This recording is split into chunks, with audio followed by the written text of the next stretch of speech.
The true story the new movie The Iron Claw is based on is not a happy one. The saga of the Von Erich family is one tragedy after another.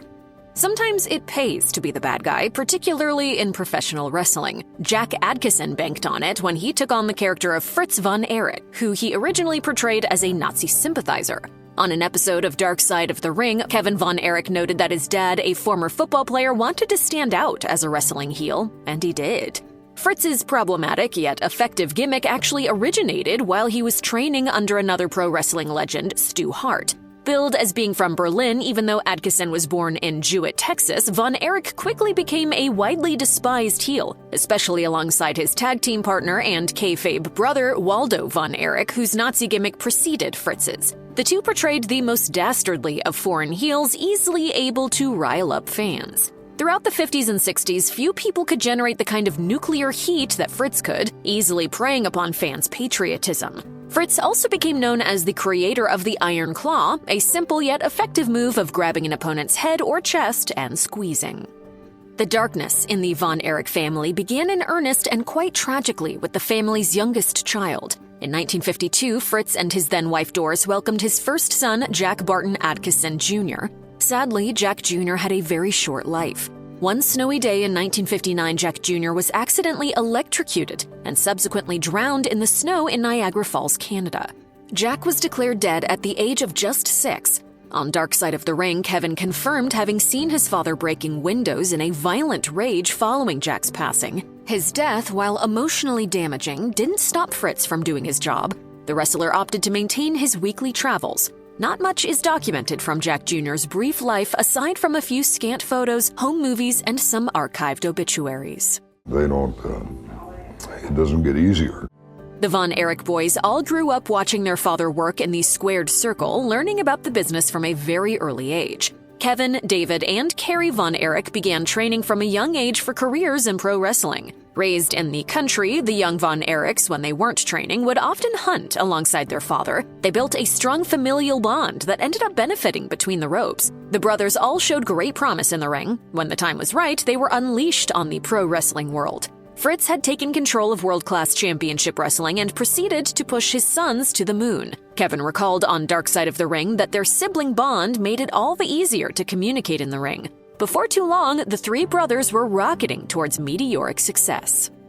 The Von Erich brothers saw great success in pro wrestling during the 70s and 80s. The spotlight on them was only magnified by the advent of wrestling's boom period on television, helping them reach a wider mainstream audience. Each brother got the opportunity to stand out, with each one bringing something different to the table. In Kerry's case, it was his physique and charisma. For David, it was his understanding of technical wrestling. And for Kevin, it was his mind-blowing speed and agility. The Von Erichs soon became household names in Texas, gracing television screens and even the pages of comic books in which they took on intergalactic menaces. The sibling trio also found themselves in television commercials advertising the Pizza Inn restaurant chain, despite their comically limited acting abilities.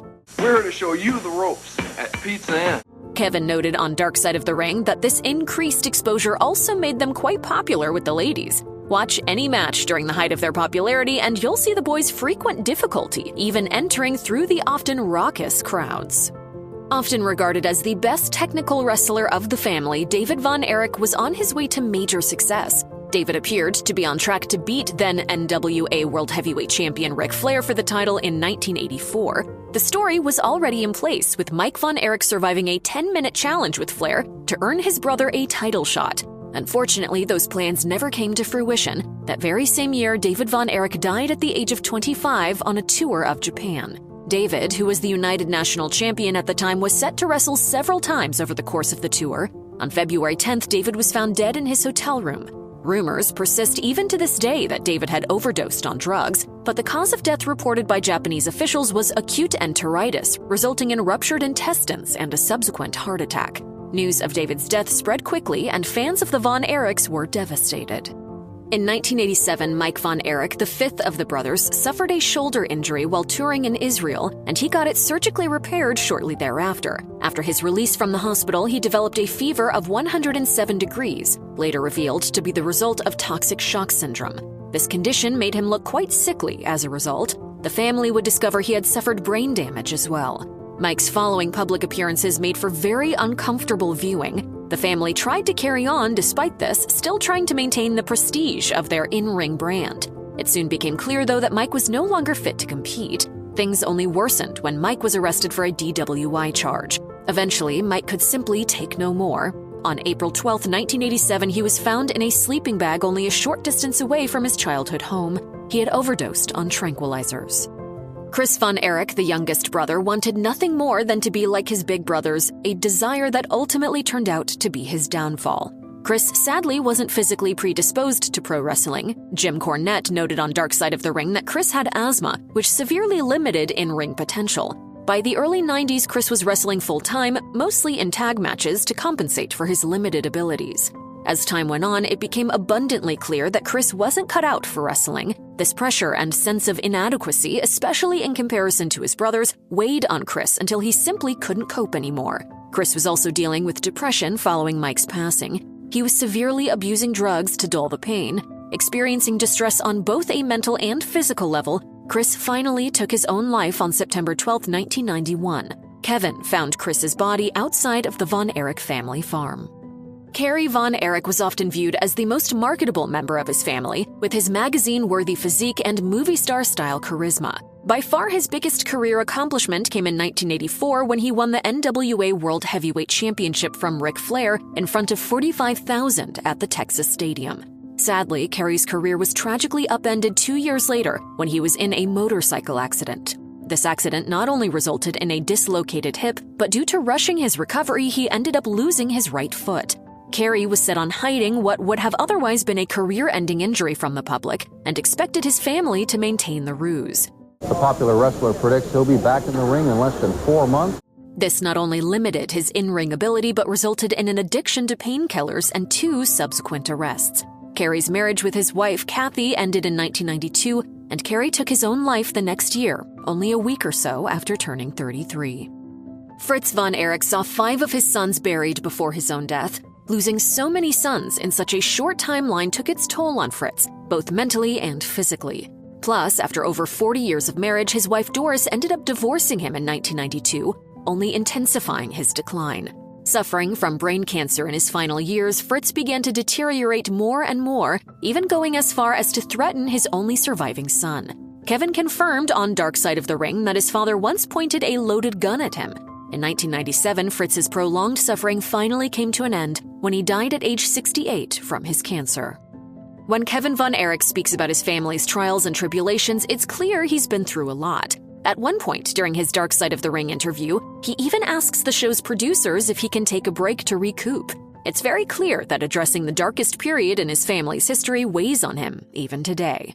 I was like, in a bad way. But, it didn't destroy me, and it made me stronger. Kevin has spoken openly and honestly about his mental state following his family's tragic demise. He has even admitted that he was very close to taking his own life, like many of his siblings.